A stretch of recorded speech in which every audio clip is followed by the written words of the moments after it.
Every season we have something big rolling out, and the hype usually gets real too, just like how Dandadan was a biggie from the previous season, or how Solo Leveling Season 2 is making a strong comeback this time. But not every show can meet our expectations. Alright, let's talk about the anime that was supposed to be the next big thing. I mean, people were calling it the next Dandadan, hyping it up to be a massive level anime success story. And for a moment, watching its trailers and multiple previews, I believed it.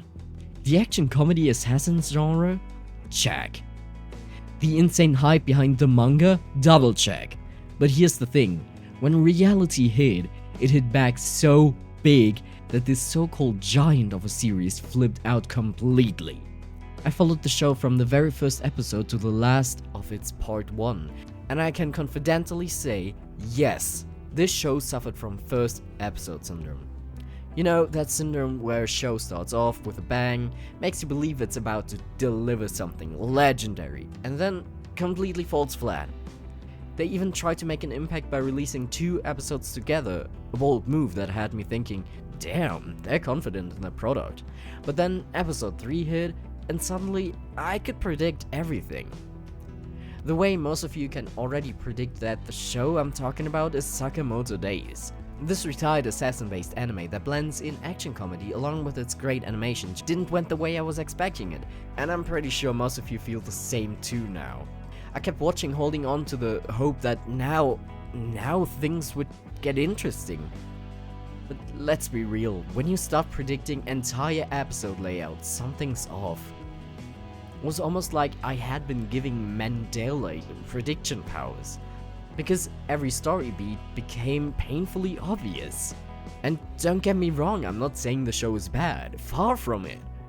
It's got the juice, the potential, the stylish fights, and the comedic moments that work.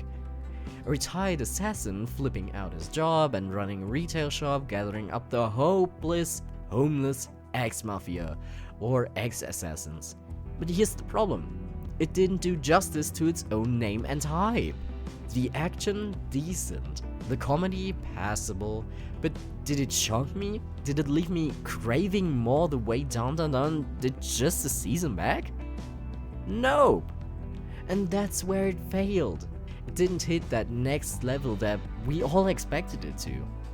Instead, it settled into predictable mediocrity. Maybe part 2 can redeem it, because after watching the ending of its last episode of part 1, it did make me feel like, oh, finally something interesting to see. But, well, it took them 11 episodes to cook this up. God knows if it's gonna be worth a try staking the whole show for it. But as of now, Sakamoto Days is just okay. And for a show that was supposed to be legendary, that's a massive letdown.